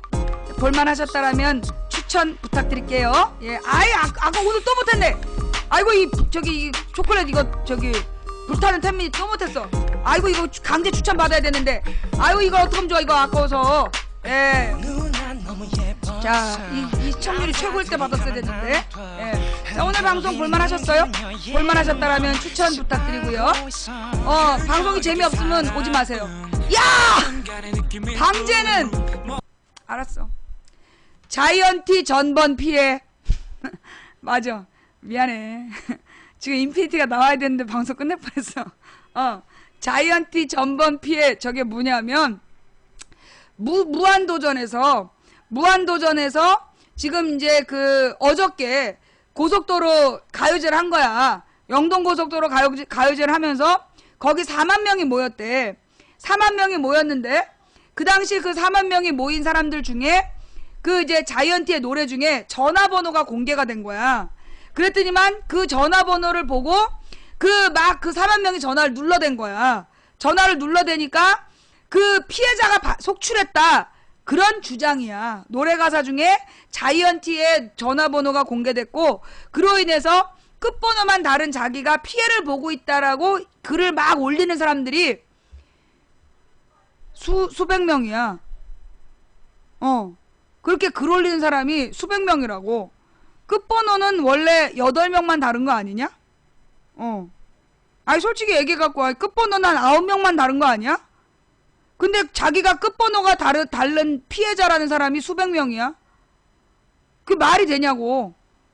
아니 번호 한 글자만 다르다면 말이 되는데 끝번호만 달라서 자기가 피해자라고 주장하는 게 수백 명이라고. 또 뭐 한 자리가 다른 사람? 아니 그 번호를 다 듣고 나서 뭐 한 자리만 들으면 누가 그 중간 번호를 틀리겠어. 그리고 그 4만 명 중에서 그 4만 명이 무도 팬들인데 미쳤다고 그 전화번호를 그렇게 눌러대겠어요? 내가 볼 때는 이거 지금 이 무한도전이라는 프로그램을 소위 저 용역들이 계속해서 디스를 하잖아. 무한도전을 계속 찍고 괴롭히는 거야. 그래가지고 이 무한도전에 대한 계속 추문을 만들어내고 안 좋은 소문을 계속 만들어내요. 그래서 무한도전을 폐지해라 이거야. 이유가 뭘까? 김태호라는 PD가 소위 MBC 파업을 할 때 가장 적극적으로 했던 사람이야. 그리고 이 MBC에서 정말 눈에 가시야 김태호가. 근데 김태호를 잘라내고 싶은데 무한도전이라는 프로 때문에 못 자르는 거야. 그러니까 이 무한도전이라는 프로를 계속 상처를 내서 시청률을 떨어뜨리고 뭔가 문제가 많은 프로인 것처럼 보이게 하려는 게 쟤네들 작전이야. 그래서 이 무한도전이 없어지고 김태호가 물러나면 MBC 노조는 완전히 무너지는 거거든. 지금 MBC 안에서 소위 김태호라는 사람이 갖고 있는 그 입지가 그만큼 큰 거예요. 예. 그래서 그 김태호를 죽이려고 무한도전 흠집내기를 하는 거야. 그래서 지난번에 걔 누구였지? 그 개그맨 그 뭐 막말 논란. 그것도 사실은 이게 무한도전 흠집내기 조직적으로 붙은 세력이야. 무한도전 흠집내기를 위해서 조직적으로 그 내용을 무도 갤러리에서부터 시작을 했더만. 무도 갤러리, 장동민 사태가 그게 무도 갤러리에서 시작을 했고, 무도 갤러리에 저쪽 요원들이 들어와 있어. 무도 갤러리가 쟤네들 작업하는 공간이야.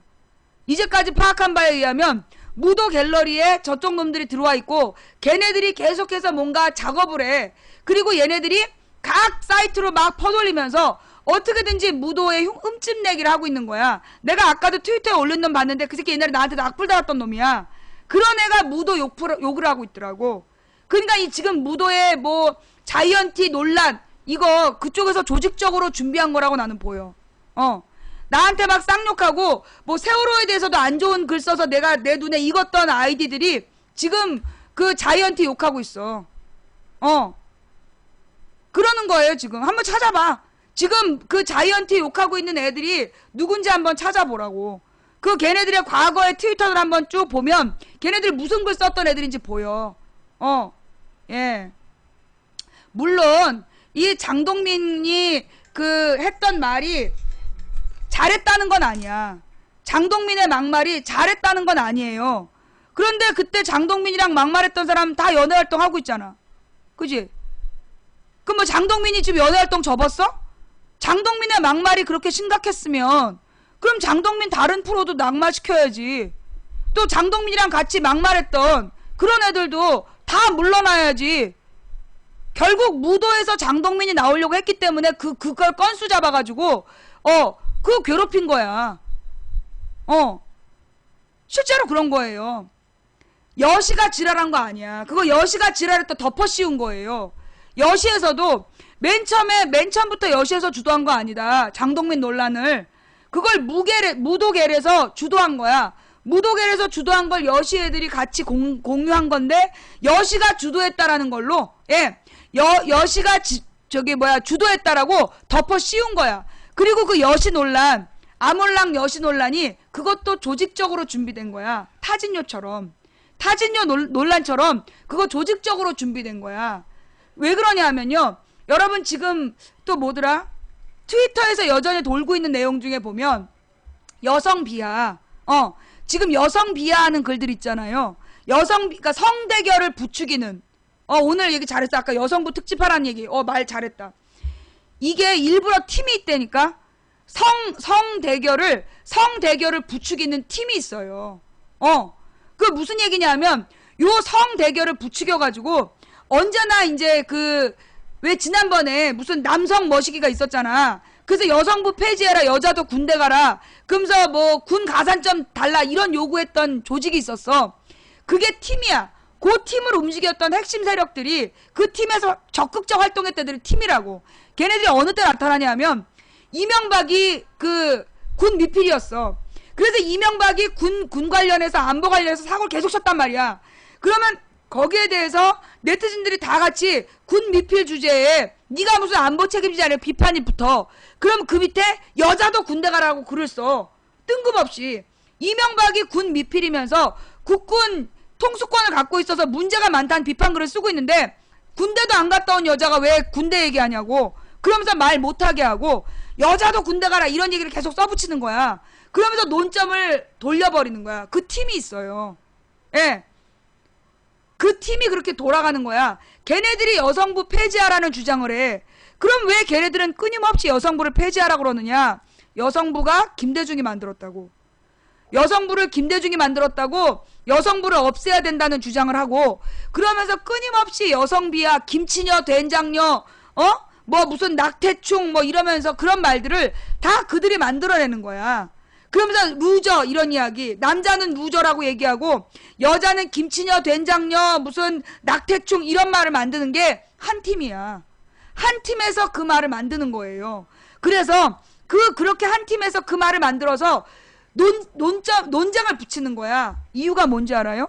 이유가 소위 여시하고 오유하고 그렇게 여시하는 애들이 오유 있고, 왜냐하면 오늘의 유머에 웃기는 글들 여시에 올라가고 여시에서 웃기는 글들 오유에 올라가면서 여시에서 활동한 애들이 오유 활동을 많이 했고 그 오유가 되게 진보적인 성향을 띠고 있었잖아.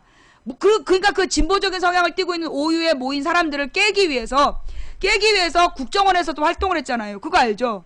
오유가 국정원에서 활동을 했던 거야. 오유 국정원 여직원의 그 댓글이 어떻게 밝혀진 거냐면 오유 사이트 그 운영자가 오유의 서버를 그냥 공개해버렸어. 그래서 국정원 여직원이 거기서 작업한 게 다 들통이 난 거야. 그래서 이 오유가 지켜졌단 말이야. 원래 오유하고 일베를 동급으로 키웠는데 일베는 그동안에 너무 욕을 많이 먹어갖고 지금 일베 활동이 줄어드는 거야. 일베를 띄우려고 별짓을 다 하는 거야. 그래서 SBS를 동원해갖고 계속 일베 영상이다, 일베 이미지다 이러면서 계속 그 일베 띄우기야. SBS에서 계속 일베 사건이 터지는 게 일부러 그러는 거라고. 일베를 계속 띄우려고. 왜냐하면 지금 일베 활동이 중단되어 있거든. 멈춰 있어. 왜냐? 그 일베하고 국정원의 관계가 또 들통이 난 거야. 그거 이거 알죠? 여러분들이 이럴 때 또 못 믿어. 증거를 보여라 이럴까봐 또 보여주면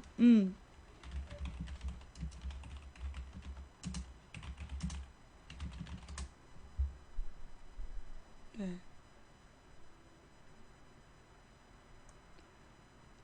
이거 보면 국정원에서 절대시계라는 걸 나눠주면서 일베 애들을 불러서 초청을 해가지고 비싼 뭐 몇십만 원짜리 밥 먹이고 그 비싼 시계 주고 강연하고 이랬던 거야. 이게 지금 다 들통이 난 거예요. 그랬지. 그래서 이제 일베는 이렇게 찍혀 있는 거야. 그런데 누구야 오유는 그 당시에 얘네들 2012년에 똑같이 키웠단 말이야. 그래서 국정원 여직원이 오유에서 작업한 게 그게 다 들통이 났어. 그 서버가 털리면서.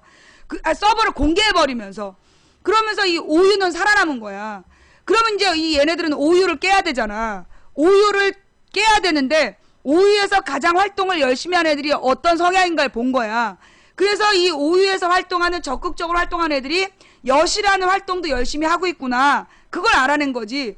그래서 얘네들이 접근을 한 거야. 어떤 식이냐면 그 무슨 저기가 있어. 저기 무슨 카메라 사이트가 있는데 그 카메라 사이트에서 여시에 접근을 한 거야. 여시에 접근을 해가지고 그 무슨 3년 전에 다음 카페에 여시, 그러니까 다음 카페인가에서 여시에서 무슨 음란물을 올리는 코너가 있었대. 근데 그 코너를 3년 전에 강제로 철거를 당한 거야. 문을 닫게 한 거야. 근데 그 강제로 문을 닫게 한 그 내용을 살려주겠다고. 그러니까 그 카메라 사이트에 여시방을 만들어주겠다라고 제안을 해. 그러면서 그 3년 전부터 못 올렸던 그 음란물을 거기 가면 자유롭게 올릴 수 있다. 그런 제안을 했다는 거야. 그래갖고 뜬금없이 3년 만에 그 음란물을 올리는 코너가 그 카메라 코너에 부활을 한 거야. 근데 그 카메라 사이트에 오랫동안 있었던 사람들은 기가 막혔던 거야. 왜냐하면 그 많은 용량을 왜 여시에게만 빌려주냐. 이래서 그 카메라 사이트 사람들이 화가 난 거야. 그래서 거기서 일단 싸움이 붙었고, 그러면서 이 여시는 이상한 애들이다 이러면서 오유에 올라온 거야. 그런데 사실은 이 여시란 애들이 그 카메라 사이트하고 그 전에 장동민 이거 두 개로 굉장히 많이 이제 욕을 먹었는데, 그러면서 오유에서 의견을 조작하려고 했다. 여론을 조작하려고 했다라는 그 주장을 한 거야. 그러면 여시는 전혀 죄가 없냐? 여시에도 간첩이 있었던 거야. 여시에도 간첩이 있어서 여시하고 무도하고 이 스르륵하고 다 연관되어 있는 거기서 활동하는 몇몇 간첩이 있었던 거야. 그래서 이 간첩들이 이 싸움을 붙인 거지. 결론은 스르륵과 오유와 여시와 막 문제를 만들어서 여시라는 존재들을 대중의 이제 지탄을 받는 존재로 만드는 거야. 그래서 계속 여시 까기를 조직적으로 오래 준비를 했던 거야. 근데 내가 그걸 몰랐어.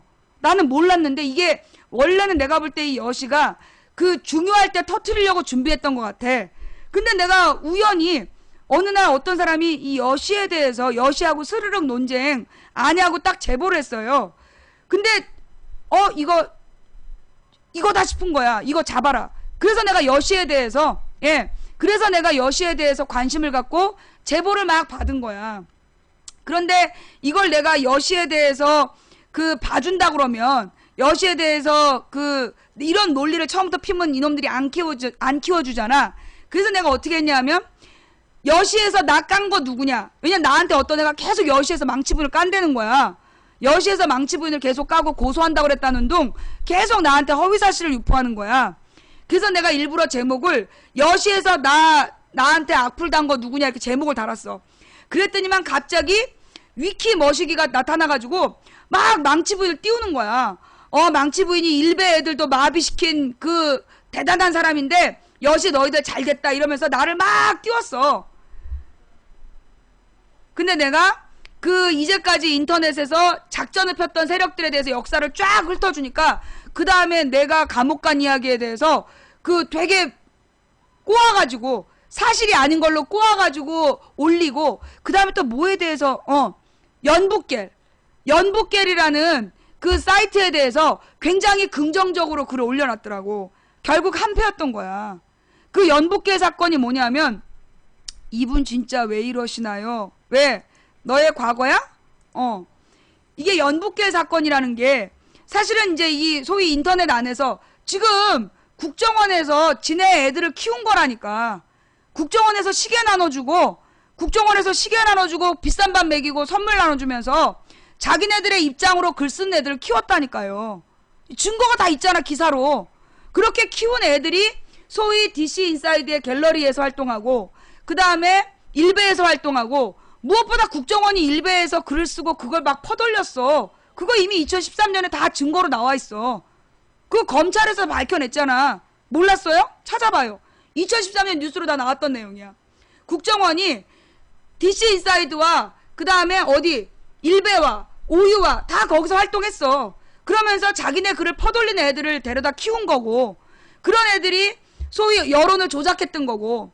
근데 그 DC 인사이드 안에 소위 연북계리라는 존재가 만들어졌었어. 그게 언제냐? 2011년 11월에 2010년 11월에 연평도 포격이 있었던 다음에 그 연평도 북계갤러리라는 게 만들어져요. 한 보름쯤 지난 다음에. 그러면서 근데 이미 보름쯤에 지났을 때 이 연평도 뉴스는 죽어버린 상태였어. 예. 아, 아니 여러분, 내가 지금 누구 한 명 강퇴시켰는데 쫓겨난 시청자가 많은 방송 1위래. 아니 지금 한 명 쫓아냈는데 무슨 쫓겨난 시청자가 많은 방송 1위야. 오늘 몇 명 안 돼갖고 내가 강퇴도 안 시켰구만. 결국 그 쫓겨난 놈이 가서 신고했나봐요. 예. 자, 어쨌거나 그 쫓겨난 시청자가 많은 방송이 등극을 했으니 빠빠빠빠빠빠빠빠빠빠 쓸데없는 소리 하다가 쫓겨나 주신 시청자 여러분께 진심으로 감사드립니다. 자, 그래서 한 명으로 1위. 웃기죠? 자, 좌우지간. 그래가지고 이미 보름 만에 연평도 뉴스가 죽어버린 거야. 그러니까 이제 연북계리라는 애들이 만들어져갖고 뭘 했냐 하면 그해 12월에 연북계리 만들어졌는데 별로 사람들이 안 모였어. 하루에 글도 별로 안 올라오고, 그 보통 DC에선 글 올라오면 기본이 만인데 35명 클릭하고 그랬어. 그런 연북계리에서 무슨 사고를 치냐 하면 그 우리민족끼리라는 북한의 대남 홍보 사이트를 해킹을 한 거야. 그래가지고 거기에다가 막 장난을 김정은인가 김정일을 막 그 놀리는 그림을 올려놓은 거야. 근데 이걸 가지고 우리나라 조선일보가 막 칭찬을 한 거야. 애국 청년들이 움직이기 시작했다. 그래서 그 북한의 대남 홍보 사이트를 그 해킹을 해갖고 무력화시켰다고 막 칭찬을 해준 거야. 그래서 이제 나하고 우리 신랑이, 그래, 가서 해킹한 거는 뭐 잘못했다 잘했다라고 얘기할 수는 없는데 적국이니까. 지금 북한은 우리의 적국이잖아, 공식적인. 그러니까 그걸 해킹한 거를 비난할 수는 없지만, 근데 그 사이트 들어가는 거 국보법 위반 아니냐? 이런 거야. 나하고 우리 신랑이 질문을 뭐라 그랬냐면, 그 우리민족끼리라는 사이트에, 그러니까 얘네들이 쓴 해킹이 대량으로 몰려간 해킹이었어. 그 대남 홍보 전략 사이트에 주소를, 프록시를 변경해갖고 많은 사이트에다 뿌려놓고 동시에 접속하게 해서 그 해킹을 한 거야. 그게 나는 국보법 위반이라는 거지. 그 기사 찾아봐요. 예. 그게 국보법 위반이라는 거야. 왜 국보법 위반이냐 하면 우리민족끼리는 국가에서 접속을 차단한 사이트야. 접속을 차단한 사이트인데 그 사이트 주소를 그 접속을 풀어가지고, 접속 금지를 풀어갖고 변칙적으로 모든 사이트에다 걸어놓은 거야. 그러면 거기 접속한 애들 중에는 청소년도 있고 사리분별 못하는 젊은 사람들도 있는데 재미삼아 들어갔다가 거기 자꾸 들어가면 어떡할 거냐고. 재미삼아 한번 들어갔다가 자꾸 들어가서 북한의 대남 홍보 전략에 그 세뇌당하면 누가 책임질 거야. 그래서 그 사이트가 원래 접속 금지야. 국보법 위반이야. 접속하면 안 돼. 그런데 지네들이 이제 그걸 해킹을 해놓고 막 잘했다라고 막 칭찬을 한 거야. 근데 나랑 우리 신랑이, 근데 거기 사이트에 접속하면 국가보안법 위반 아니냐 그랬어요. 대한민국 헌법 1조 너는 몰라도 나는 알아. 대한민국은 민주공화국이고 대한민국의 모든 권력은 국민으로부터 나온다야. 자, 그래서 그 연북계리 북한 사이트에 들어간 거는 국보법 위반이다 라고 그랬더니 조선일보하고 이 연북계리 쌩 지랄을 떨면서 나랑 우리 신랑이 빨갱이다. 애국 청년들이 북한 사이트를 해킹을 한 거를 칭찬은 못하고 국가보안법 위반이라고 비난했다고. 그러면서 우리 신랑 사진을 그 무슨 의회에서 발언하면서 빨간색 그 볼펜으로, 빨간색 그 뭐지? 플러스 펜을 들고 설명하는 장면을 사진 조작을 해가지고, 그러니까 빨갱이란 식으로. 왜냐하면 그 제목에, 글 제목에 우리민족끼리에 접속하는 거 국보법 위반이라 그랬거든. 그 제목을 가리려고 우리 신랑의 사진을 어디서 갖다가 조합을 해서 그걸 기사로 냈어. 그걸 조합을 해갖고 기사로 내놓고서는 나랑 우리 신랑이 해킹을 비판했다고 허위 보도를 한 거야. 그래서 우리가 그거를 언론중재위원회에다 제소를 했지. 허위 보도했다. 그래서 조선일보 일단 딱 찔러놓고 고발해 놓고 싸움을 시작한 거야. 연복길 애들이랑 그래서 2주를 싸웠어요. 그 12월 27일부터 시작을 해가지고 1월 14일까지 싸웠어.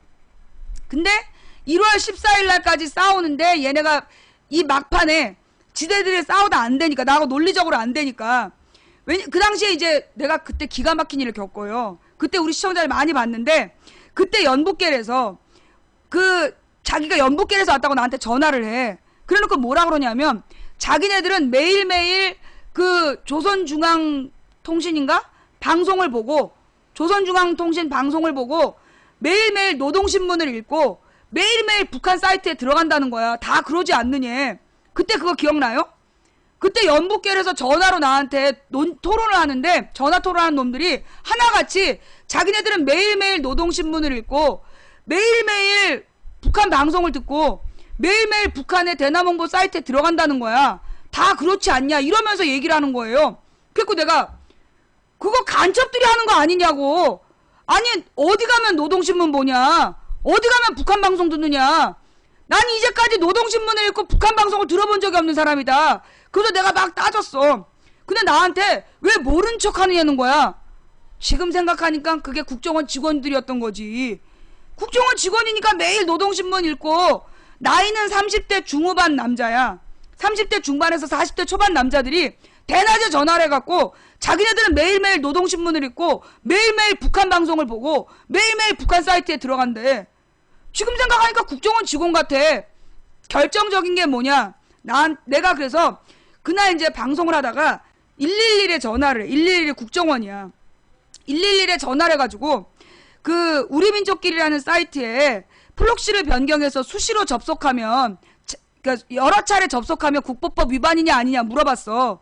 그때 그 여자 안내원이 그거 국보법 위반 맞습니다 이런 거야. 생방송에 다 나갔어. 그런데 그 30대 중반에서 40대 초반 남자들이 계속 나한테 전화를 해가지고 국정원에 다시 전화를 하라는 거야. 그 내가 아니 3일 전에 내가 보여줬지 않냐. 111에 전화해가지고 그거 국가보안법 위반이냐고 물어보니까 국가보안법 위반이다. 그거 지금 녹화 파일도 있다. 왜 다시 전화해보라고 그러느냐 그랬더니 계속 국정원에 다시 전화를 해보래. 그래서 3일 만에 다시 전화를 했어.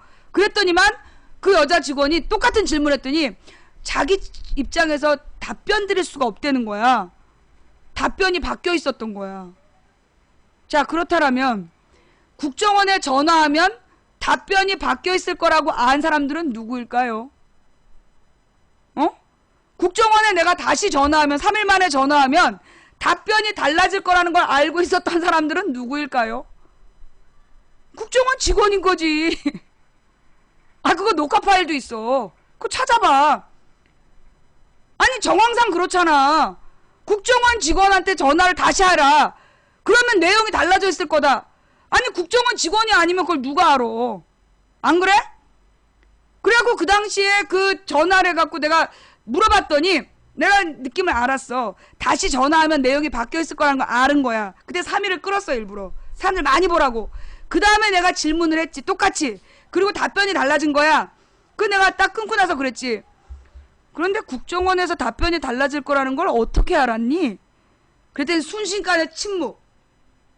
내가 일부러 전화를 해서 일부러 3일을 끌었다가 3일 만에 질문을 하고 그걸 보여준 다음에 어머, 답변이 달라졌네? 그러면서 그런데 너네 국정원에서 답변이 달라질 거 어떻게 알았니? 그 시청자들 다 보고 있었는데 그 수천 명이 걸 다 보고 있었다니까? 침묵하는 거야, 순간 조용. 어떻게 알았겠어? 같은 팀이니까 알았지.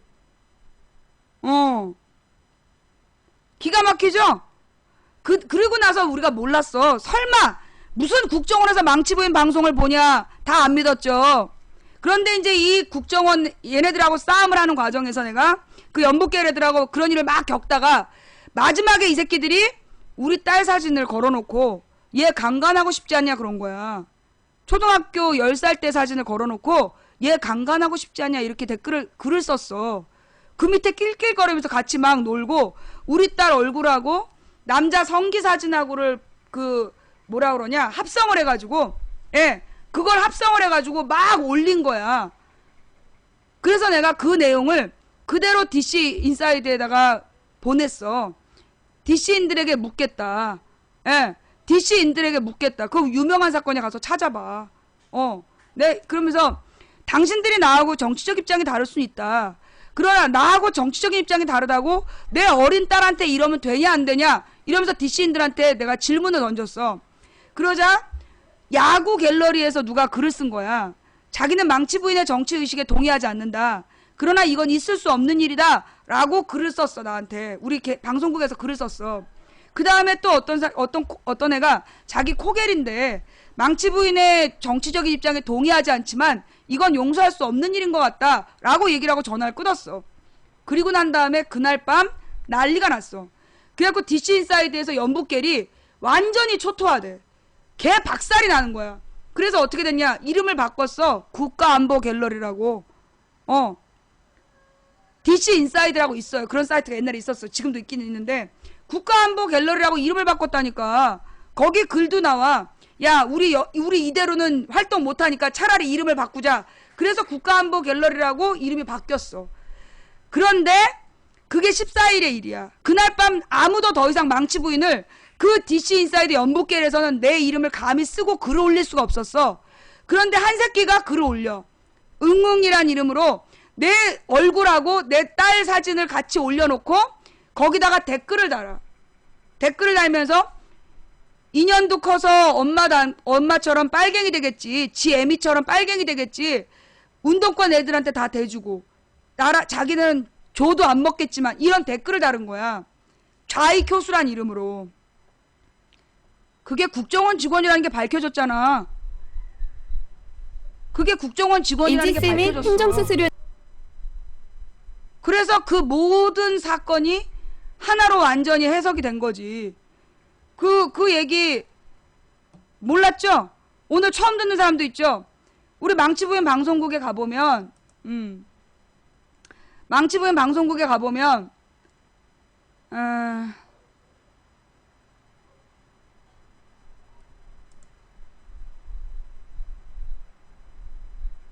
이 망치부인 좌익교수 고소사건 관련 기사 모음이라고 되어 있어요. 여기 보면 그 좌익교수 이야기 쫙 나와. 망치부인과 이 그 국정원 직원 좌익교수의 싸움 지금도 소송 중이에요. 예, 지금도 내가 국정원 직원들하고 이 홍어 전라디언 죽여버려야 이거 국정원 요원 하는 짓 일배충. 여기부터 쭉 보면 그 얘기가 나와. 왜? 너 국정원이야?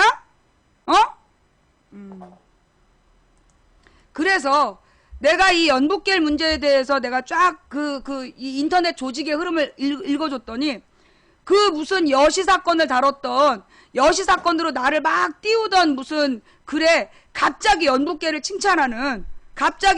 칭찬하고 망치 부인이 서울대생한테 졌다더라. 그런 개소리가 올라온 거야. 근데 그 서울대생 사건은 또 뭐냐. 그 내가 한참 우리 민족끼리에 접속한 게 국가보안법 위반이냐 아니냐 싸움을 하고 있었어. 그때 웬 서울대생이라는 애가 전화를 해. 그래가지고 자기네들은 자기네들의 주장은 원래 북한을 공격하기 위한 거니까 국가보안법 위반이라고 그러면 안 된다는 주장을 하는 거야. 그러다가 나하고 계속 논쟁을 하다가 결국 얘가 인정을 해요. 우리 민족끼리에 접속한 것 자체는 국가보안법 위반이 맞다. 하지만 그 뜻을 참작해달라. 그런 주장을 하는 거야. 자, 그렇다면 나는 우리 민족끼리에 접속한 게 국가보안법 위반이라 그랬어. 그런데 연북겔은 아니라고 주장했어. 그런데 서울대생이 국가보안법 위반이 맞다라고 인정했어. 그럼 누가 이긴 거냐? 서울대생이 이긴 거야? 망치부인이 이긴 거야? 망치부인이 이긴 거잖아. 그런데 그걸 그 다음에 서울대생이 망치부인 눌렀다라고 그거를 딱 허위사실을 막 유포하는 거야. 조직적으로. 그러면서 자기가 그 서울대생인데 망치부인을 꺾었다는 그 내용으로 SBS에서 인터뷰를 했다는 거야. 그래서 그게 일베가 아니라 DC인사이드의 베스트 오브 베스트에 올라갔어. 그래갖고 내가 SBS에 전화를 했지. 나 망치부인이라는 이름으로 방송한 사람이다. 너네 지금 시사방송에서 서울대생이 망치부인을 꺾었다는 이름으로 너네 다큐멘터리 시사 프로 준비한 거 있냐? 그거 허위사실이고 만약에 너네가 그런 보도를 낸다면 나는 너네 SBS를 고소하겠다. 그러고 다 전화를 딱 끊었어. 생방송으로 다 보여줬어. 그랬더니만 그랬더니만 나중에 SBS에 그 애가 등장하는 장면이 나와. 뒤돌아 앉아가지고 모자이크 처리하고 목소리도 변경을 해가지고 거기 우리가 접속한 거는 북한군을 공격하기 위한 거니까 국가보안법으로 처벌하면 안 된다고 생각합니다. 찌질찌질 울먹울먹. 망치분을 꺾었다고. 보수 네티즌이 망치분 꺾었다는 주제가 아니라 지는 국가보안법 위반 아니라고 찌질찌질하는 그 장면 한 5초인가 10초인가 나와. 그걸로 배우배에다 걸고 지랄 연병을 한 거 아니야. 그거 우리 시청자들이랑 다 같이 찾아봤잖아. 무엇보다 웃기는 게 뭐냐면요. 그리고 나서 1월 말에 기사가 났어. 우리 민족끼리에 접속하는 거 국가보안법 위반이라고. 이러한 개새끼들 진짜. 그 우리 민족끼리에 접속하는 거 국가보안법 위반이라고 기사가 딱 뜬 거야. 그러니까 야 우리는 좆됐다 이러면서 걔네들 이름 바꾸고. 그때도 거기에 요원들이 있었다니까. 아니 여러분, 우리 일반 국민 중에 누가 노동신문을 매일 읽고, 일반 국민 누가 북한 방송을 매일 듣고, 일반 국민 중에 누가 그 무슨 우리 민족끼리인가 그런 북한의 대남 홍보 전략 그 홍보 사이트에 누가 그걸 매일 들어가냐고. 그 매일 들어간 놈들 누구겠어? 정보원이겠지. 뭐라는 거야? 네가 좌점이라는 거죠? 무슨 얘긴데? 왜? 아, 너는 정원이야?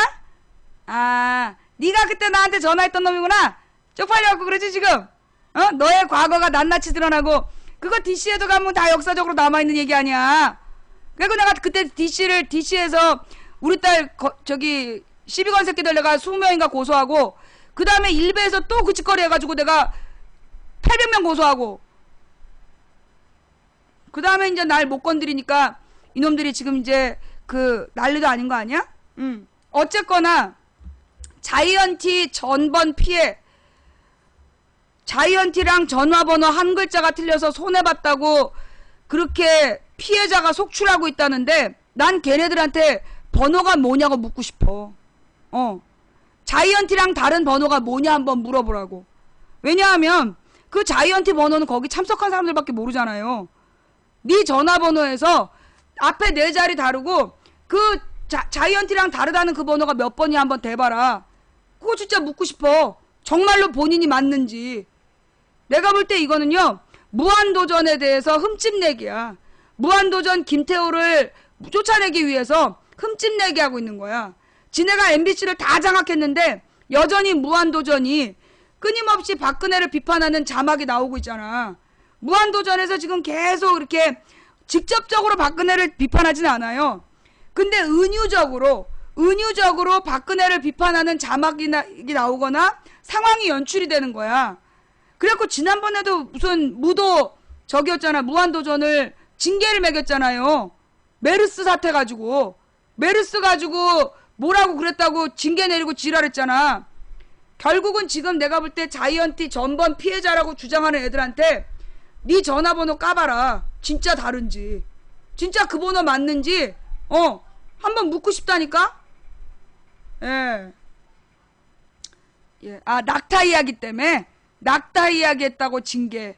그런 거예요. 그 배경이 김태호라는 PD가 2008년에 MBC를 이명박이 장악하려고 그랬어. 그러니까 MBC에서 그 이명박하고 싸우려고 굉장히 오랫동안 파업을 해요. 2008년하고 2010년 두 번. 그때 그 장기 파업을 할 때 맨 앞장섰던 게 김태호였어. 그래서 아예 무한도전에 파업하는 그 로비를 쭉 보여줬다니까. 그런 장면들이 막 나온 거야. 그래서 지금 김태호와 무한도전이 걔네들에겐 아주 눈의 가시야. 어떻게든지 이 무한도전을 없애는 게 저쪽 애들의 목적이라니까. 자, 하여튼 뭐 그냥 과거의 국정원과 나의 얽힌 이야기, 과거의 국정원과 나의 얽힌 이야기를 쭉 해줬고요. 지금 막 환장한 애들은 누구겠어? 자기들의 부끄러운 과거 때문에 그러는 거 아니겠어요? 아니 지금 지네가 국정원 직원도 아닌데 왜 신경질 내고 지랄이야? 자, 그 다음에 임시 공휴일 경제효과 얘기했고 자이언티 전번 피해 얘기까지 했고요. 자, 자, 그럼 이렇게 해서 오늘 하고 싶었던 이야기 메인 주제였네.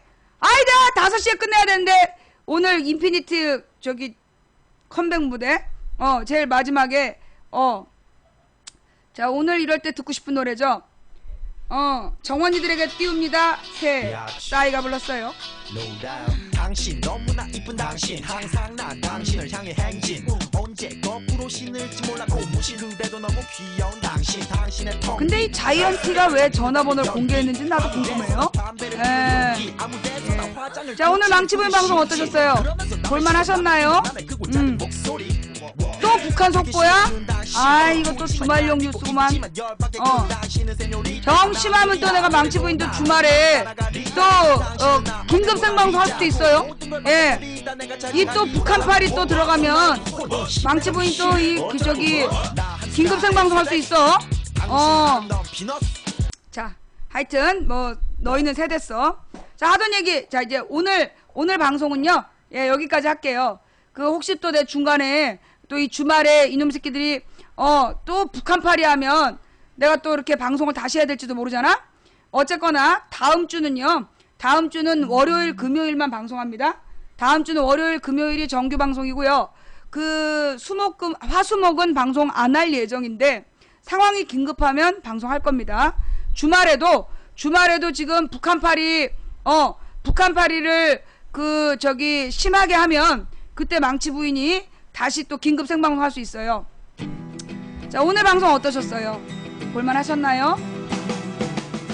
볼만하셨다라면 추천 부탁드립니다. 지금까지 추천해주신 3202분께 진심으로 감사드립니다. 예. 그 북한에서 뭐야 목함질에 지낼 거 아니라고? 목함질에 지낼 거 아니라고 특보 저기 입장이 나온 거예요? 우리 정부에서는 목함을 안 쓴다는데, 목함지뢰를 안 쓴다는데, 예. 자, 또 하나는 뭐냐면요. 그 맨 처음부터 이게 북한 건지 아닌지, 잠깐.